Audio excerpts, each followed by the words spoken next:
बहुत लंबा सब ठीक चल रहा है। हम लोग सिंप्लीफिकेशन पढ़ रहे थे और आज सिंप्लीफिकेशन में पढ़ने के लिए बहुत कुछ था भी नहीं। छोटी छोटी सी बातें थी जो मुझे आपको बतानी थी। बहुत लंबी क्लास आज की नहीं है। छोटी छोटी सी जो बातें जो मैं आपको बताना चाहता हूँ वो एक बार जान लीजिए। जैसे आपको पता होना चाहिए, अगर आप एक को जोड़ रहे हैं दो के साथ और दो को तीन के साथ और फिर तीन को चार के साथ और ऐसे आप एन पदों तक जोड़ रहे हैं, तो इसका सम आपको याद होना चाहिए कि होता है half n, n plus one. ये बेसिक बेसिक सी बात है, ये भी सिंप्लीफिकेशन के अंदर ही आती है जो आपको पता होनी चाहिए। ठीक है।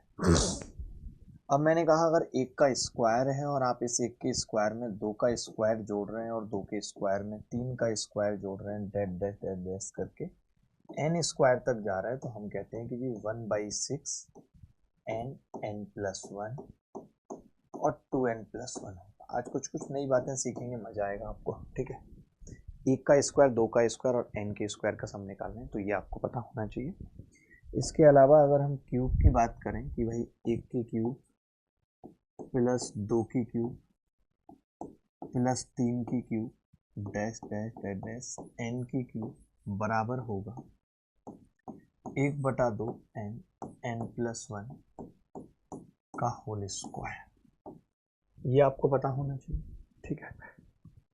इसके साथ अगर ऐसा होता है कि ये तो n टर्म्स थी, ठीक है, n संख्या लास्ट वाली थी, n ही टर्म्स थी। अगर कोई आपको कहता है कि यार एक को जोड़ो, तीन को जोड़ो, पांच को जोड़ो और टर्म्स है और n टर्म्स है, ये आपको समझना पड़ेगा कि n टर्म्स हैं, ये लास्ट वाली टर्म n नहीं होगी, क्योंकि दूसरी जब दो नहीं है और तीसरी जब तीन नहीं है तो n भी n नहीं होगी, लेकिन हाँ n टर्म्स है।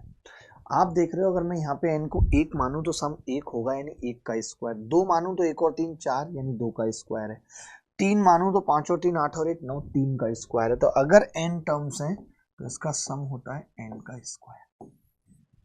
सम of first n odd terms, sum of first n odd terms बराबर होता है n स्क्वायर। आप इस चीज को ऐसे भी लिख सकते हैं, sum of first N odd terms, odd number या ऑड टर्म्स।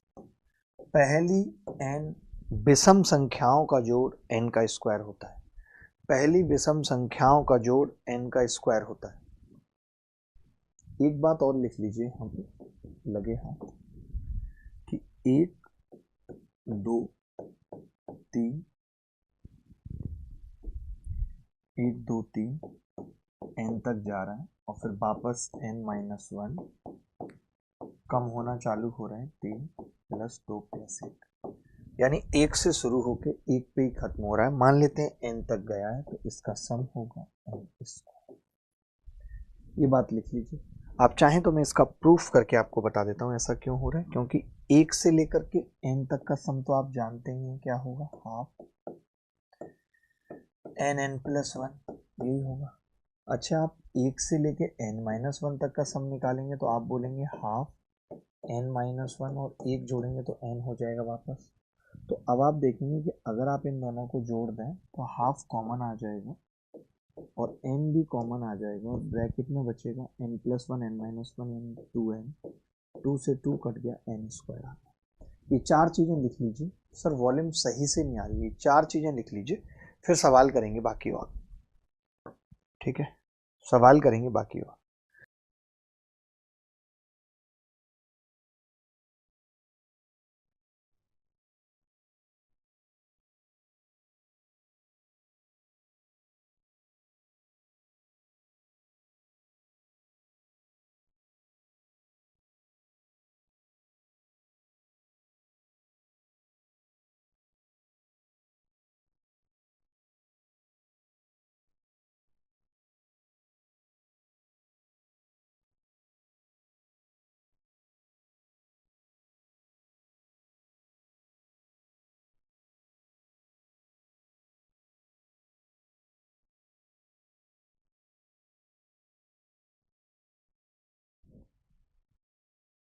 तो इस सवाल का उत्तर क्या होगा दोस्तों?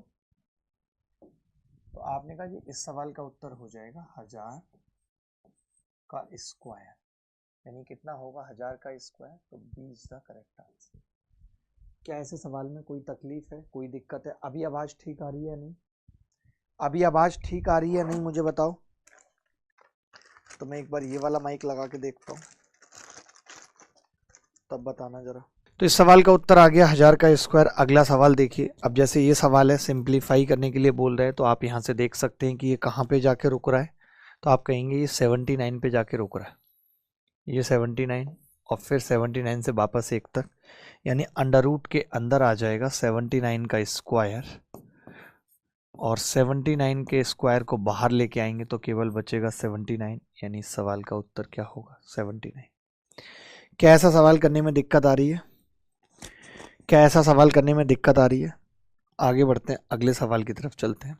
अगला सवाल ये है, हमने कल भी इस तरीके के सवाल किए थे कि 1-1/2, 1-1/3, 1-1/4, ये सवाल कैसे सॉल्व होगा आप बता सकते हैं? कोई भी आप में से बता सकता है। मैं अच्छा हूँ खुशी माली, नाम अच्छा है खुशी माली। देखिए, ऐसे सवाल में आप ये मत करिए कि 1-1/4, 1-1/9 लिख लिया, तो आपको काटने में और समझने में दिक्कत होगी। आप क्या करेंगे, a² - b² का फॉर्मूला लगाएंगे। तो एक बार तो 1 में 1/2 घटेगा तो 1/2 ही बचेगा, और एक बार 1/2 जुड़ेगा तो 3/2 बचेगा। दूसरे ब्रैकेट में जब 1 में से 1/3 घटेगा तो 2/3, और उसके बाद 1 में 1/3 जुड़ेगा तो 4/3। ठीक है, 1 में से 1/4 घटेगा तो कितना बचेगा? तो आपने कहा 3/4, और उसके बाद जुड़ेगा तो 5/4। ऐसे चलता रहेगा दोस्त। अब आप जब घटाएंगे 1 में से 1/20 तो ये बचेगा 119/120, और जब दोस्त आप जोड़ेंगे तो ये आएगा 121/120। अब आप खुद देखेंगे कि चीज़ें कितनी आसान हो जाएंगी। कैसे? ये जो 3/2 है ये 2/3 से कटेगा, ये जो 4/3 है ये 3/4 से कटेगा, यानी पहला वाला कटता चला जाएगा तो ये भी कट जाएगा। सिर्फ 2 टर्म बचेंगी बेटा। एक तो ये पहली 1/2, कल आपने ऐसे सवाल किए थे, ये नहीं किया था, और लास्ट की ये 121/120। आप कह सकते हैं उत्तर क्या होगा? 121/240। तो 121/240 रिंग रोड पे गाड़ी आज भगाएंगे, छमिया जी बैठ जाओ बोलेरो में, तुम्हारा हैप्पी बर्थडे मनाएंगे। हर बच्चे को समझ आ रहा है?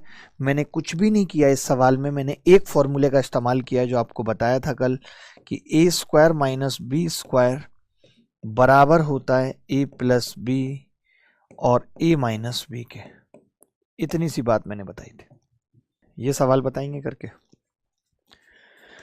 अब जैसे कल मैंने एक सवाल कराया था, फिर मैं आपको डायरेक्ट बता देता था कि इसमें कौन कौन सी टर्म बचेंगी, पूरा नहीं करते थे। जैसे पिछले सवाल में तो हमने पूरा किया, काट के दिखाया, बट इस सवाल में पूरा करने की जरूरत नहीं है। ऐसे ही तो चीजें याद होती हैं भाई। देखिए, अब मुझे पता है कि जो पहले घटाने वाली टर्म है 1 में से 1/2, बस वो बचेगी, और यहाँ पे लास्ट वाली टर्म बचेगी जोड़ने वाली। तो वो लास्ट वाली टर्म जोड़ने वाली क्या होगी? तो आप कहेंगे 1 + 1/n बचेगी, और बराबर आ जाएगा जी 85/168। ये आ जाएगा। आपने 2 से काट लिया इसको, 2 अट्ठे 16 और 2 चौक 84 आ गया। तो आपको लगता है 85/84 आ रहा है, मतलब कि n 84 है। शायद n ही पूछ रहा है सवाल में, find the value of n पूछ रहा है। As the correct answer. बोलो, क्या ये सवाल मुश्किल था? चलिए आगे बढ़ते हैं, आप समझदार हो गए काफ़ी हद तक।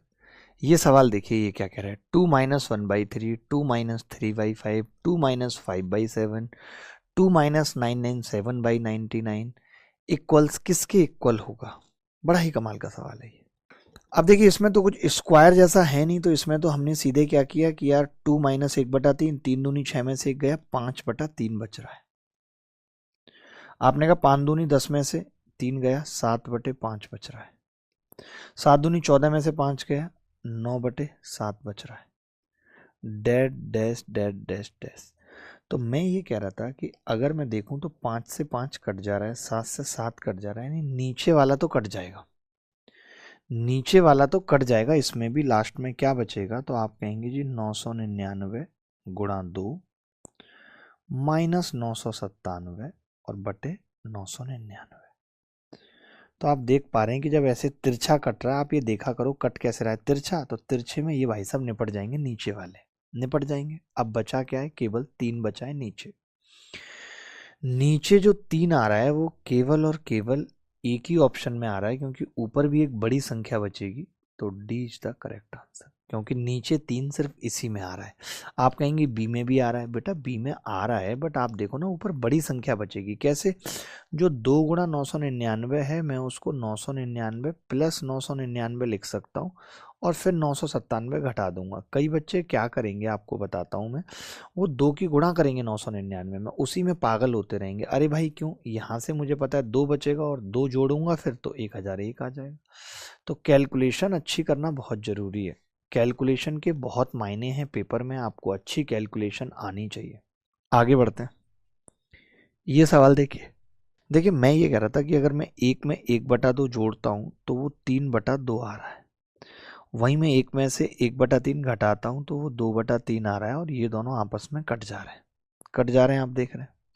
ऐसे ही मैंने देखा कि ये मैं जोड़ता हूँ तो ये 5/4 आ रहा है, और ये मैं घटाता हूँ तो ये 4/5 आ रहा है, ये भी आपस में कट जा रहा है। तो आपने देखा यार काफ़ी कुछ तो कट ही जा रहा है। अब मैं सोचूंगा नहीं ये 7 वाला किससे काट दूंगा, इससे काट दूंगा सीधे। अब बच क्या रहा है, 1 + 1/8 बच रहा है।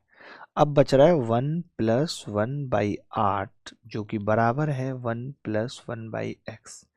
देख के कोरिया का बच्चा भी बता सकता है कि x 8 है, कुछ सोचने की जरूरत नहीं है। कोरिया का बच्चा भी बता सकता है कि x 8 है। ये सवाल देखिए जी, ये आप सवाल देखेंगे, बड़ा ही प्यारा और बाहियात सा सवाल है। सवाल के अंदर कुछ भी नहीं है। ये कह रहा है 9 9 9 9 1 की गुणा करनी है 10,000। कितना गंदा सवाल है, लेकिन ऐसे सवाल की गुणा हम कैसे करते हैं जब पेपर में आता है। आप ये कह सकते हैं कि जी ये 10,000 - 9 है, और ये 10,000 + 9 है। तो मैं इतना समझ गया कि जब मैं a² - b² लगाऊंगा तो एक तो a² - 9 81 आएगा। लास्ट में 2 जीरो रहेंगे और उसमें से 81 घटेगा तो कितना बचेगा आप जानते हैं, 19 बचेगा। लेकिन 19 भी कई सारे ऑप्शन में आ रहा है। दुख की बात यही है कि 19 भी कई सारे ऑप्शन में आ रहा है। तो कैसे घटाएंगे देख लीजिए। जो ये 10,000 का स्क्वायर है, 10,000 के स्क्वायर पे कितनी जीरो होंगी आप खुद ही बताओ। जैसे मैं ये कह रहा था कि अगर मैं 1000 में से, समझना 1000 में से 19 घटाऊं तो आप कह देंगे जी 900, 81 घटाऊं, सॉरी 81 घटाऊं तो आप कह देंगे कि जी ये 919 आ जाएगा। अगर मैं 10,000 में से, केवल 10,000 में से 81 घटाऊं तो आप बोलेंगे 9, यहाँ पे 9 में से 8 गया 1, और यहाँ पे 9 और 9 99 19 आ जाएगा। यानी 19 लास्ट में आएगा और बाकी सब जगह 9 9 आएगा। 19 लास्ट में और यहाँ 8 आ रहा है, उत्तर नहीं होगा। 19 लास्ट में 0 आ रहा है, उत्तर नहीं होगा। 19 तो आएगा लेकिन बाकी सारे 9 9 होंगे। तो घटा के देखने की ज़रूरत नहीं है कि हम पागल हो जाएंगे, हम घटा के देखेंगे, हम नहीं मानेंगे। हम इस सवाल में कह सकते हैं भाई कि ये 10,000 - 3 है, 10,000 का स्क्वायर और -3 का स्क्वायर यानी 9। अब आपको देखना होगा कि 10,000 में कितनी जीरो आती हैं, 4। जब आप इसका स्क्वायर करेंगे तो जीरो आएंगी 8, 4 और जीरो आएंगी 8, और 9 इसमें से घटाना है। तो जब आप 100 में से 9 घटाते हो तो 91 बचता है, यानी केवल एक 9 आ रहा है। जब आप 1000 में से घटाते हो, या आप ऐसे समझा करो, डायरेक्ट याद हो जाएगा जैसे हमें याद है। तो आप कहोगे 1000 में से 91 घटाएंगे तो कितना आ जाएगा जी, 91 नहीं सॉरी 9 घटाएंगे, 9 घटाएंगे तो आप कहेंगे कि जी ये 991 आ जाएगा। ठीक है, यानी जितनी जीरो थी उससे एक कम 9 आ रहा है। तो 8 जीरो हैं यानी 7 9 आएंगे, 1 2 3 4 5 6 7 और 1। तो 1 2 3 4 5 6 7, सी आंसर है, सी आंसर है। अच्छा, ये सवाल जब कभी इस तरीके के सवाल आए तो हम किस तरीके से अप्रोच कर सकते हैं। जैसे आप देख रहे हैं कि उत्तर बड़ा सिंपल आ रहा है, तो कई बार ना हम मान भी लेते हैं। जैसे मैंने कहा कि यार मैं 1003 को 0 मान लेता हूँ, 0 से डिनोट करता हूँ, लेट किया है मैंने। आप तो मुझे जानते ही हो कि मैं लेट करके करता हूँ हर चीज़, और वो भी 0 मानता हूँ। तो आपने देखा कि ये उससे 3 ज़्यादा है, 1003 से, तो 3 का स्क्वायर।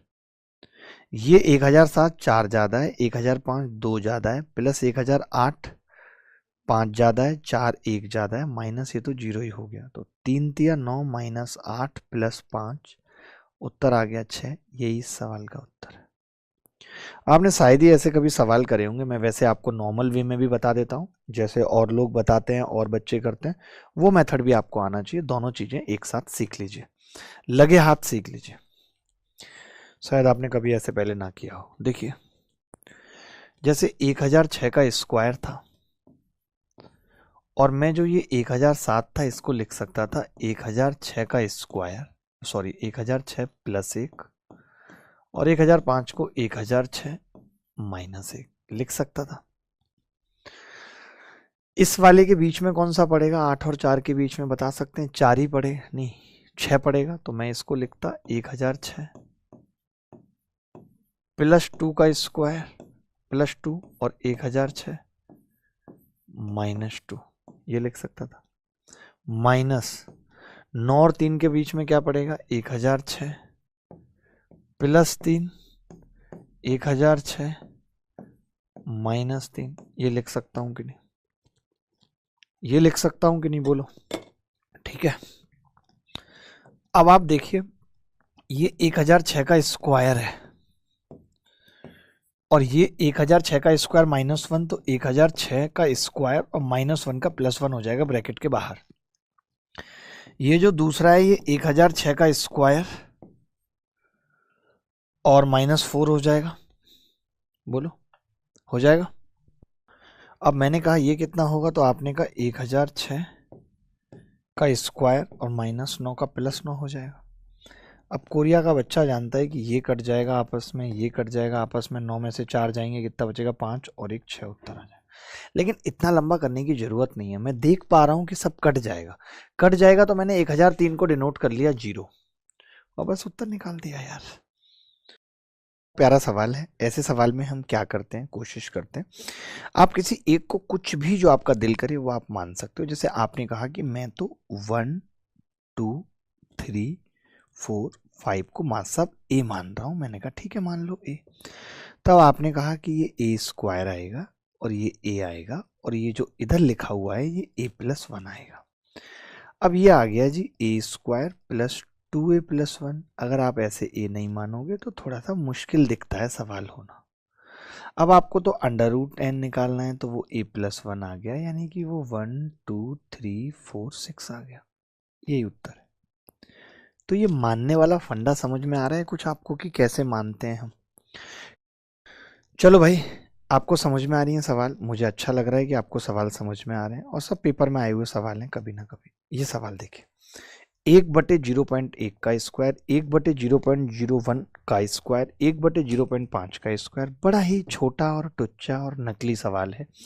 एक बार उत्तर बताएंगे, हमें भी अच्छा लगेगा। मैं ये कह रहा था कि अगर 1 को भाग किया जाए 0.1 के स्क्वायर से, तो आपको समझना होगा कि ऊपर 10 बनाएंगे, पॉइंट हटाएंगे तो ऊपर 10 बनेगा, और नीचे तब जाके 1 1 रह जाएगा। यानी 1/0.1 जो होगा वो 10 का स्क्वायर बनेगा भाई।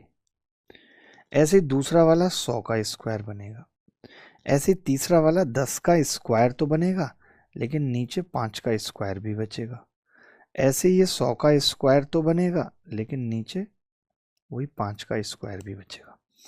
आपने कहा कि जी 10 का स्क्वायर तक तो ठीक था, 100 था, 100 के स्क्वायर तक भी ठीक था, 100 पे और 2 जीरो थी। 55 25 से इसको भाग करेंगे तो 4 आएगा, और 55 25 से इसको भाग करेंगे तो 400 आएगा।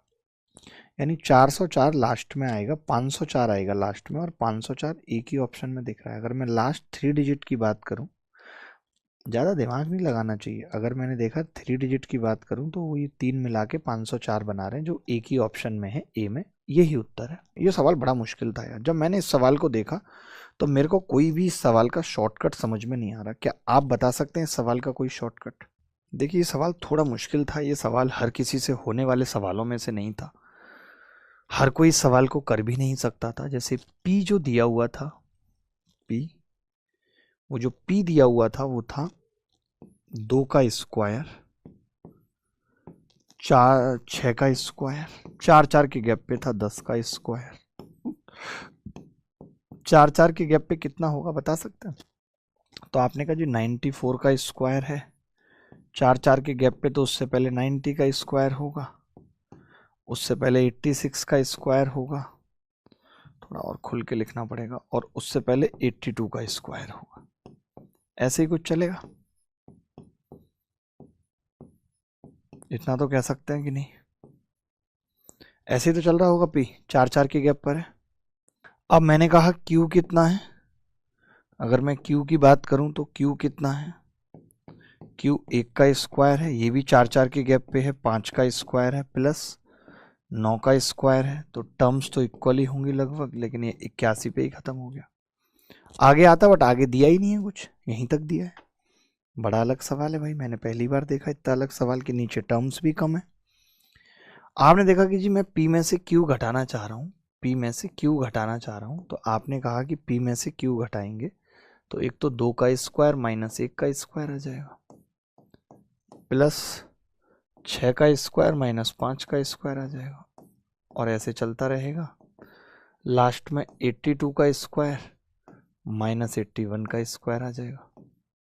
फिर कुछ टर्म्स और बची हैं एक्स्ट्रा, वो है 86 का स्क्वायर, 90 का स्क्वायर और प्लस 94 का स्क्वायर। ये कह सकते हैं कि नहीं? तो आप कहेंगे हाँ हाँ कह सकते हैं, बिल्कुल कह सकते हैं, क्यों नहीं कह सकते, बताओ भाई। तो अब आपने देखा कि जी बचेगा कितना, तो ये आएगा जी 2 में से 1 घटेगा तो 1 ही आएगा, 2 और 1 3, एक सीरीज बन जाएगी, 3 6 और 5 11, ऐसे चलती रहेगी सीरीज, और 82 और 81 163, प्लस 86 का स्क्वायर, 90 का स्क्वायर, 94 का स्क्वायर। ठीक है, यही होगा। आप देख रहे हैं कि पहला पद 3 है और दूसरा पद 3 प्लस 7 है, ऐसे चल रहा है। तो आप में से कई लोग तो जानते होंगे, अगर नहीं जानते तो मैं आज आपको एपी सिखाता हूँ। वैसे ये एपी है, एपी में आप क्या क्या जानते हैं? जैसे एपी होती क्या है, मैं यहाँ पे हल्का सा लिख रहा हूँ, एपी ज़्यादा कुछ नहीं लिख रहा। एपी में अगर कोई हमें कहे एक श्रृंखला है ए में फिर डी जुड़ रहा है और फिर ऐसे ए में nth तक जा रहा है, तो जो nth टर्म होती है वो होती है a plus n minus 1 into D. अगर हम इसका सम निकालें तो ऐसा कहा जाता है कि सम, अगर आपको टर्म्स पता है n/2 और पहली और आखिरी सम का जोड़। ये 2 बातें लिख लीजिए अभी ईपी के बारे में कि nth टर्म कैसे निकलती है और पहली और आखिरी टर्म का जोड़। ठीक है, ध्यान से। अब आप देखेंगे अगर कि ये 160 जो टर्म है ये कौन सी टर्म है, ये कैसे पता चलेगा? तो आपने कहा कि जी 163 बराबर पहली टर्म 3 है, ए यहाँ पे पहली टर्म है, मुझे बतानी है कौन सी टर्म है। डी मतलब जो इनका गैप है, क्या क्या जुड़ रहा था, आपने कहा 7, तो ये 3 अगर यहाँ से घटेगा, पहली टर्म 3 ही आ रही है ना भाई, मैंने कुछ गलत तो नहीं किया? 2 के स्क्वायर में से 1 का स्क्वायर घटाया 3, 6 और 5 11, 3 और 7 8 आ रहा है जी, सॉरी 7 का गैप नहीं है, 8 का गैप है। तो आपने कहा देखा ये 3 इधर जाएगा तो n जो है वो 21 आ रहा है। अच्छा आप देखोगे ये n 21 में वैसे भी निकाल सकता था, मालूम है कैसे? देखो कैसे। आप देखो कि इस वाले टर्म में 3 तो है प्लस 8 गुणा 1 है, इस वाले टर्म में 3 तो है 8 गुणा 20 है। तो आपने देखा कि दूसरे टर्म में 1 आ रहा है, तो जिसमें 20 आ रहा है वो कौन सा टर्म होगा? तो आप कहेंगे कि ये 21वां टर्म होगा, 21st टर्म होगा। ये आप डायरेक्ट भी देख सकते थे, कोई बड़ी बात नहीं है कि हम फॉर्मूला लगा के ही निकालेंगे तभी बात बनेगी। मुश्किल था ये सवाल। अब हमने देखा इसका सम कैसे निकलेगा, तो आपने कहा 21 टर्म है, 21/2 n/2, a प्लस एल पहली टर्म और आखिरी टर्म का जोड़ 3 प्लस 163, और बाकी ये सब तो चल ही रहा है। 86 का स्क्वायर, सोचिए इतने मुश्किल सवाल भी कई बार पेपर में आ जाते हैं। 94 का स्क्वायर, मैं बस अब एक बात कह रहा हूं कि क्या हम इस सवाल में डिजिटल सम लगा सकते हैं। तो आपने कहा डिजिटल सम, पहले ऑप्शन का देख लेते हैं। 5 और 4 9, और 6 और 4 10 और 2 12, 3 आ रहा है इसका डिजिटल सम। 7 और 2 9, इसका 4 आ रहा है डिजिटल सम। पहले ऑप्शन का देखा करिए, इसका डिजिटल सम 2 आ रहा है। 5 और 3 8 और 1 9, इसका डिजिटल सम 6 आ रहा है। सबका डिजिटल सम अलग अलग है, तो मैंने कहा डिजिटल सम निकाल लेते हैं। कैसे, देखो ये कितना आ रहा है जी, 168 है, 2 अट्ठे 16 और 2 चौक 8, 84। अब डिजिटल सम निकाल रहा हूं मैं, तो मैंने कहा कि इसमें 3 आ रहा है और इसमें 2 और 1 3, दोनों में 3 आ रहा है, इसका डिजिटल सम तो 0 हो गया। 3 3 9, 0 हो जाता 9 वाले का। ये 9 हटा दीजिए और 0 है तो 9। 8 और 6 14, 14 का मतलब 5, 5 का स्क्वायर करेंगे 25, 25 का डिजिटल सम होगा 7। 4 का स्क्वायर करेंगे 16, 16 का डिजिटल सम होगा 7। 7 और 7 14, 14 का डिजिटल सम होगा 5। यानी जो उत्तर आएगा उसका डिजिटल सम 5 होना चाहिए। किसी ऑप्शन में 5 हो रहा है? कमाल हो गया भाई ये तो। 6 और 4 10 और 2 12 3, 9 हटा दिया, 7 और 2 4 हो रहा है। 7 और 2 9 हटा दिया, 6 5 11 का 2 हो रहा है। 5 और 3 8 और 1 9 हटा दिया, 6 आ रहा है। एक भी ऑप्शन नहीं बैठ रहा। कहीं गलत तो नहीं किया हमने कुछ? ए प्लस एल कितना होगा? ए प्लस एल यानी 166 हो रहा है ये, सॉरी ये 166 होगा भाई, यही हमसे गड़बड़ हुई है। 166 और 166 का आधा करेंगे तो 83 आएगा ये। और इसका डिजिटल सम अब कितना होगा? इसका 3 है डिजिटल सम, इसका 8 और 3 11 का 2 है, तो इसका डिजिटल सम 6 आ रहा है। 6 और 5 11, 11 का डिजिटल सम 2, 2 किस ऑप्शन में आ रहा है? बी में। B is the correct answer. अच्छा सवाल था, बहुत नेक सवाल था। सोचिए इतने लंबे लंबे सवाल भी एक जमाने में पेपर में आ जाते थे। अभी भी मुझे लग रहा है कि ऐसे सवाल पूछे जाएंगे, कुछ कुछ जरूर पूछे जाएंगे। ये सीजीएल में पूछा हुआ एक सवाल है, बेहद आसान सवाल है और मैं समझता हूं कि इसका उत्तर आप निकाल देंगे, कोई बड़ी बात नहीं है। m प्लस एन पूछ रहा है, कितना अजीब सा ही सवाल है। जैसे आप देख रहे हैं कि m प्लस एन अगर पूछ रहा है तो हमने कहा कि हम ऐसे जोड़ेंगे जैसे 0.1 को जोड़ देंगे हम 0.3 के साथ, ठीक है। तो ये आ जाएगा जी 0.4, ठीक है। 0.1 का स्क्वायर है और 0.03 का स्क्वायर है, ये कैसा सवाल है?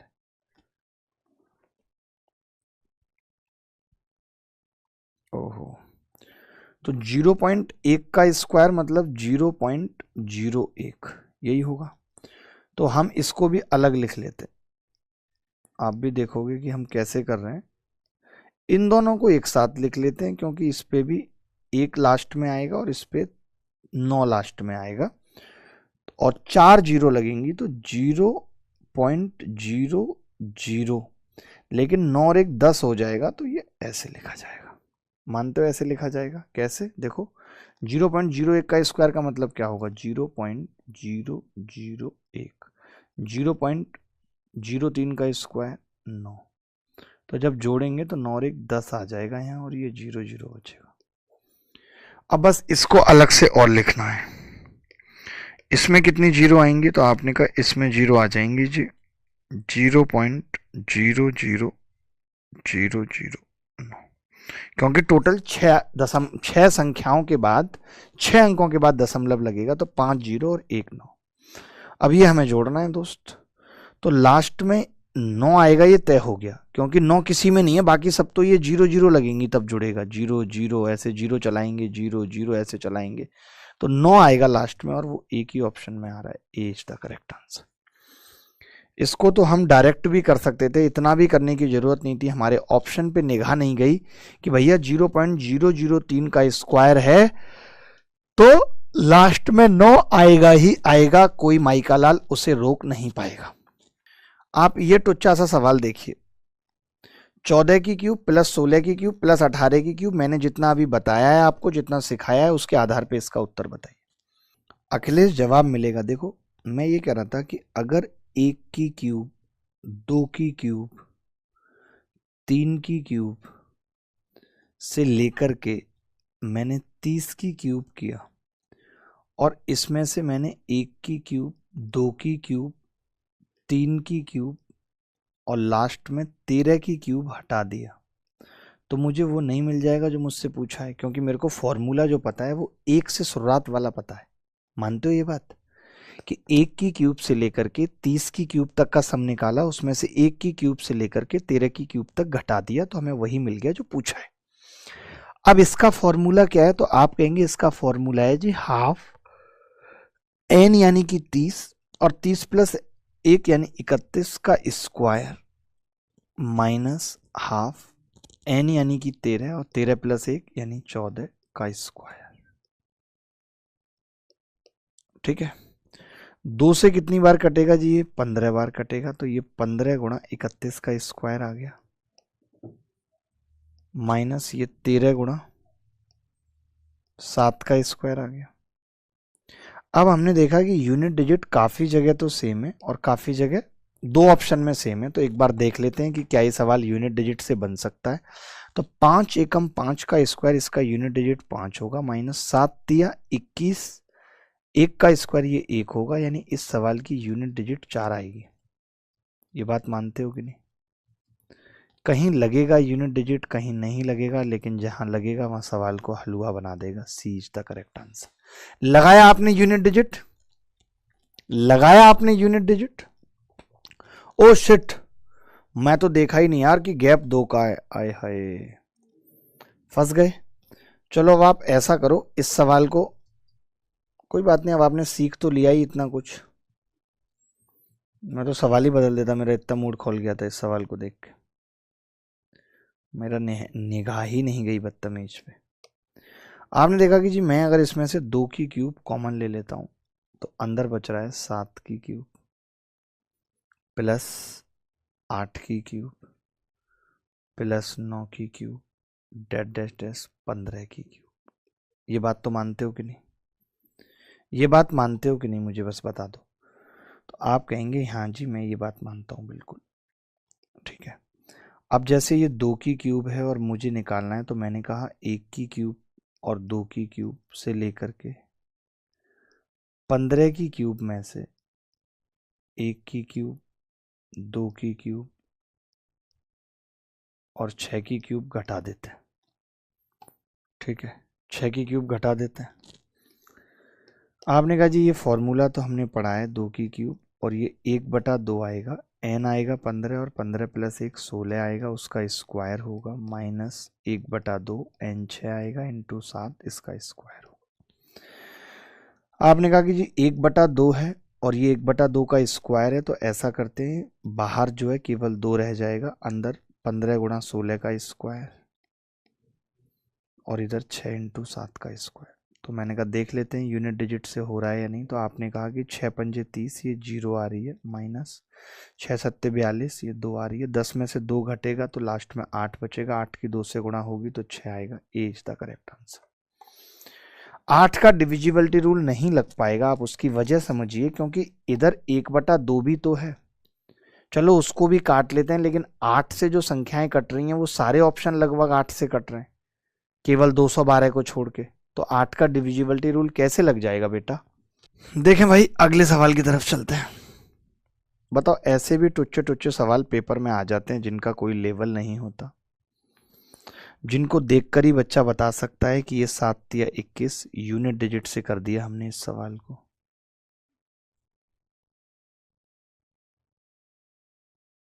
यूनिट डिजिट सर डी होगा आंसर, एक बार चेक करो सर, आंसर डी होगा। कैसे? 6 पंजे 30 था तो 0 आया है, और 6 सत्ते 42 तो लास्ट में 2 आया है।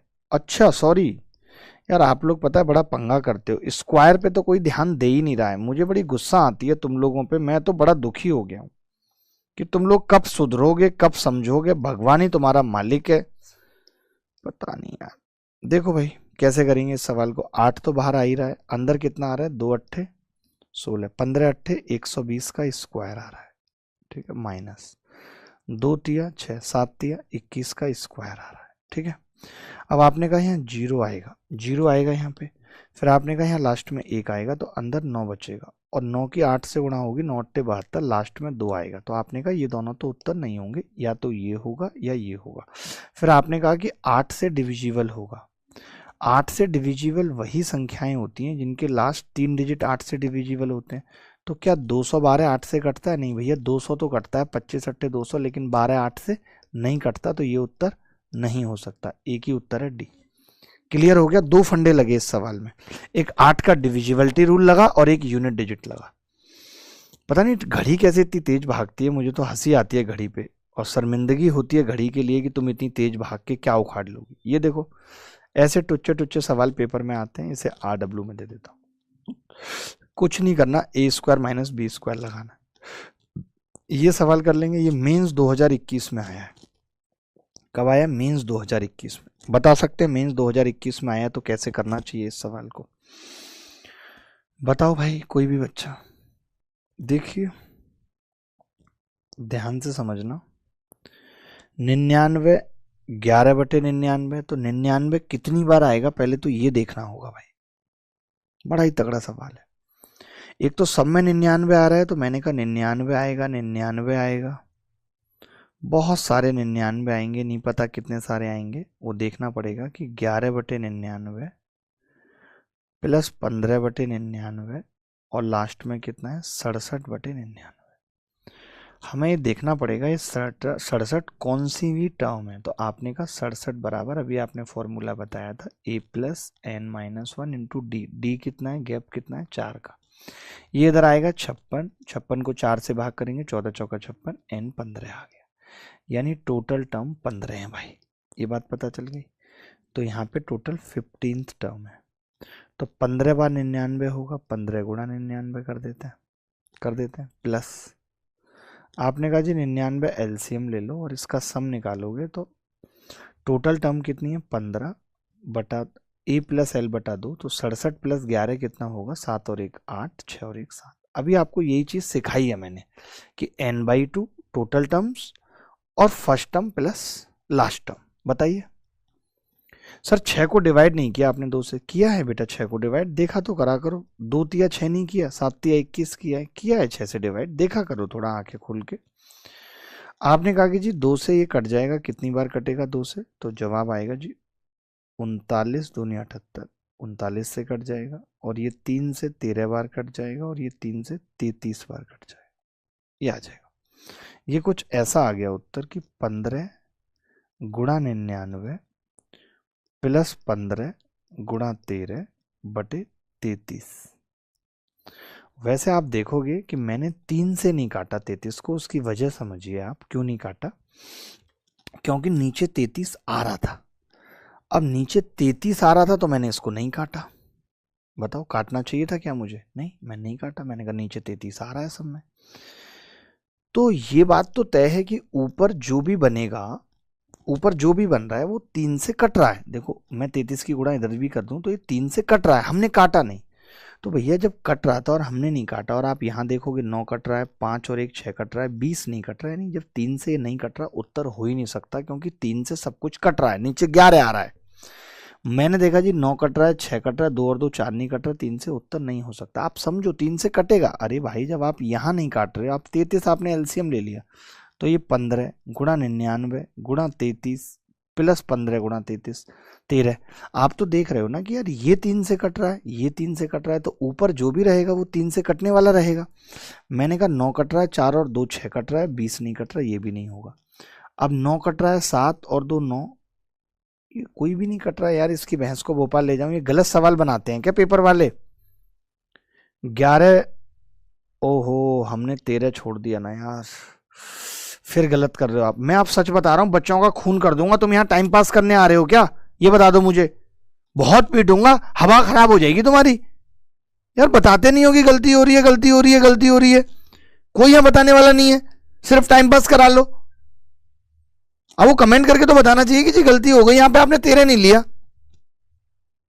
रिचा की तरह बदतमीज हो जाओ बस, उसे तो गणित का जी नहीं आता।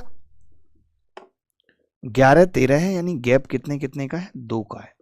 तो इधर आएगा 56, एन जो है वो 29 आ रहा है बेटा, एन 29 आ रहा है। ये सही है। 67 घटेगा 11 में से, कितना होगा? 56। 56 को 2 से भाग करेंगे, कितना होगा? 28 और 1 29 टर्म है। तो यहाँ पे कितनी टर्म है जी? 29 टर्म है, 29। तो आप समझ गए कि 99 गुणा 29, यहाँ पे आ जाएगा सीधे सीधे। लगाएंगे कुछ दिमाग यार। 99 गुणा 29 यहाँ पे आ गया, प्लस आपने कहा जी 99 तो नीचे आ रहा है और इधर 29/2 इंटू पहली और आखिरी टर्म का जोड़ कितना है 78। तो हमने इसको काट लिया, कितने से काट लिया जी 3 से काटा, तो 3 से कितनी बार कटेगा ये 26 बार कट रहा है। 26 तिया 78 होता है ना, 26 तिया 78। पहले तो हमने शायद 39 तिया 78 कर दिया था, बहुत बड़ी क्रैक थे क्या हम, नहीं। और आपने देखा जी इसको काटेंगे 3 से तो कितनी बार कटेगा 33 बार, इसको काटेंगे 2 से तो कितनी बार कटेगा 13 बार, यही कट रहा है सब। जो उत्तर आ रहा है फाइनली, तो आप देख रहे हो कि जी 33 तो आ ही रहा है नीचे, ऊपर आ रहा है 99 गुणा 29 गुणा 33 प्लस 29 गुणा 13, यही आ रहा है। 29 गुणा 13 आ रहा है जी, सही है अब यहाँ तक। अब पता है इसमें यूनिट डिजिट का भी पंगा फिट नहीं बैठ रहा है, क्योंकि सबकी यूनिट डिजिट तो छोड़ दो आप, लास्ट 2 डिजिट भी ऊपर 20 फिक्स दे रखे हैं इन्होंने, लास्ट 2 डिजिट भी इन्होंने ऊपर फिक्स दे रखे हैं। तो भाई ये तो हम फंस गए इसमें बुरी तरीके से। अब कितना फंसे हैं देखेंगे, आप चिंता मत करो। 29 से कटेगी संख्या, तो क्या हमें 29 से चेक करना चाहिए? कितने लोग 29 की डिविजिबिलिटी रूल जानते हैं? कितने सारे लोग हैं क्लास में जो 29 की डिविजिबिलिटी रूल जानते हैं? मैंने 29 की डिविजिबिलिटी रूल बाद में मैं बताता हूँ। एक बार आपने देखा कि 95 120 को हमने ट्राई किया कि ये 29 से कटता है कि नहीं, कटना चाहिए, 29 कॉमन है। तो आपने कहा कि जी देखिए 29 तिया 87 87 बचेगा 8 और 1, 29 दूनी 58 बचे, 11 में से 8 गए 3 और 7 में से 5 गए 2 और फिर 232। 29 चौका होता है तो 8 232, यानी ये संख्या 29 से पूरी कट गई।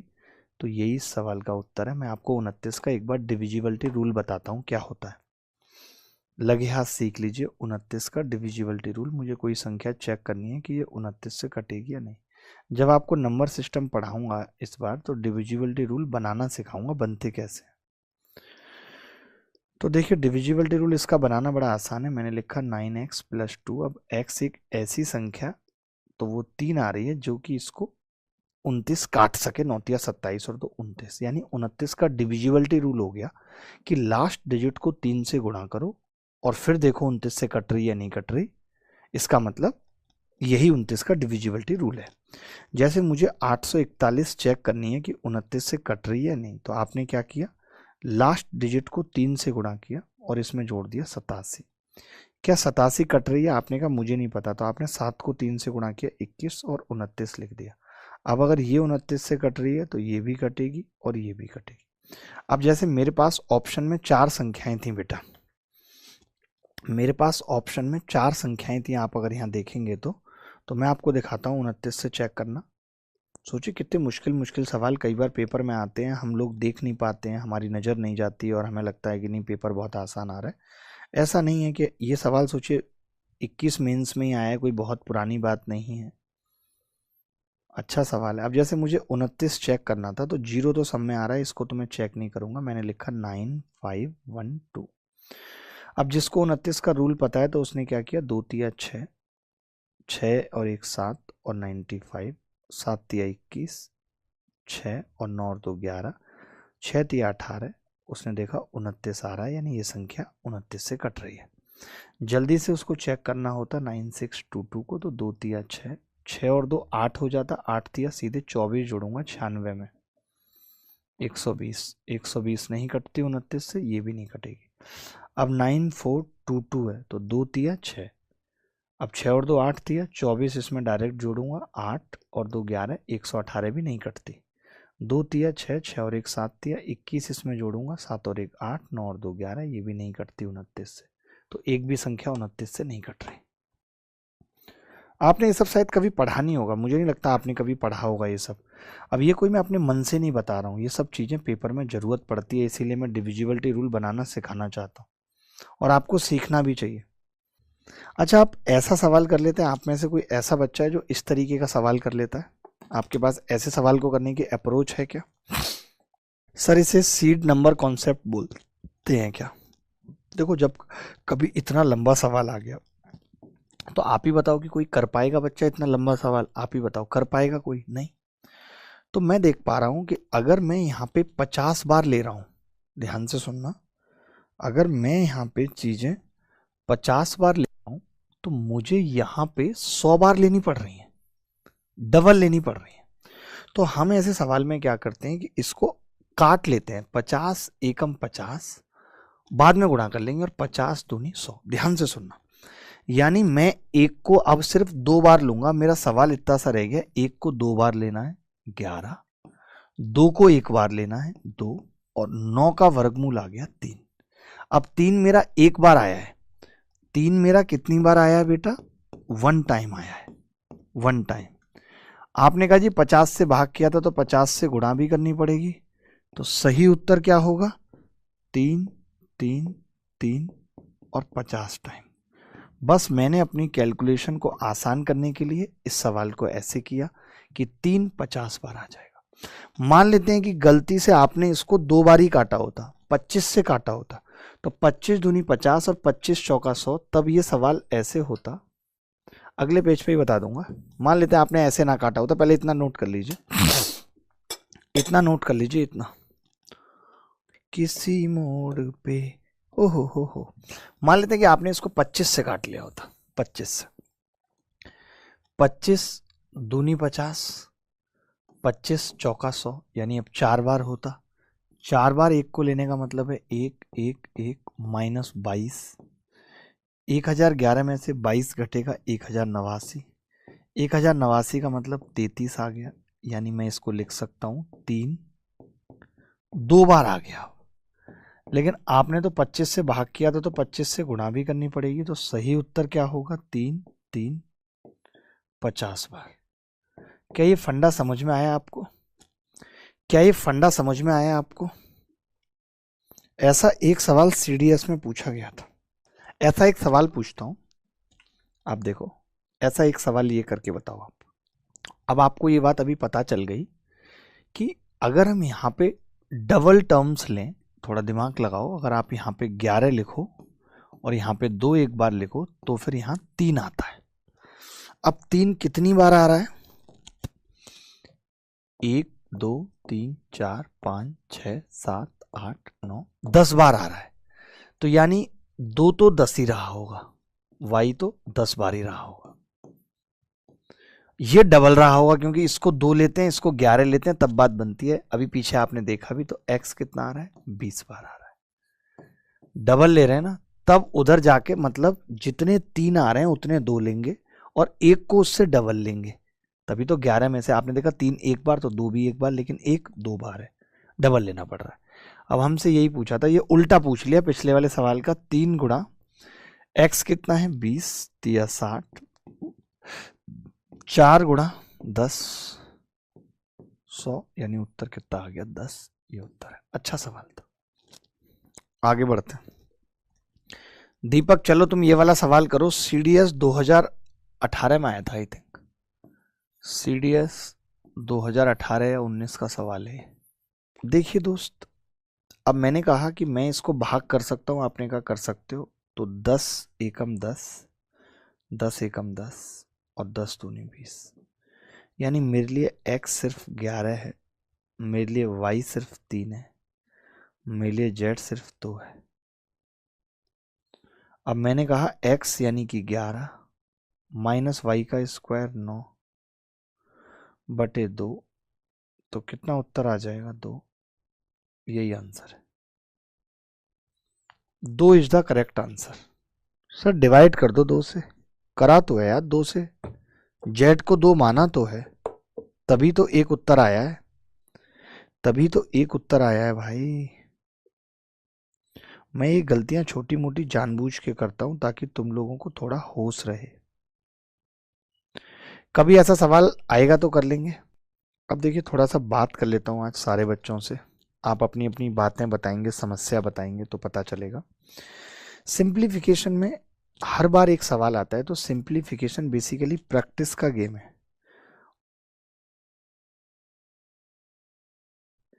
मैं क्या सोच रहा हूँ कि सिंप्लीफिकेशन में एक आपको अच्छी प्रैक्टिस शीट दी जाए। अभी मैडम मैसेज डाल देना सिंप्लीफिकेशन प्रैक्टिस शीट, और मेरे से वेरीफाई होके जाएगी, ठीक है। प्रैक्टिस शीट दें हम आपको सिंप्लीफिकेशन में, समझना बात को ध्यान से, सिंप्लीफिकेशन में हम आपको प्रैक्टिस शीट दें, जो प्रैक्टिस शीट, क्योंकि इसमें सारा गेम प्रैक्टिस का ही है, आप जितनी ज़्यादा प्रैक्टिस करेंगे उतनी ज़्यादा चीज़ें ठीक होंगी सिंप्लीफिकेशन में, ठीक है। तो सिंप्लीफिकेशन में इससे ज़्यादा कुछ और पढ़ने की ज़रूरत नहीं है, क्योंकि ऐसे ही सवाल आ रहे हैं जैसे मैंने बताए हैं, मैंने और आज और चीज़ें भी एक्स्ट्रा बताई जो पेपर में आ सकते थे, ठीक है।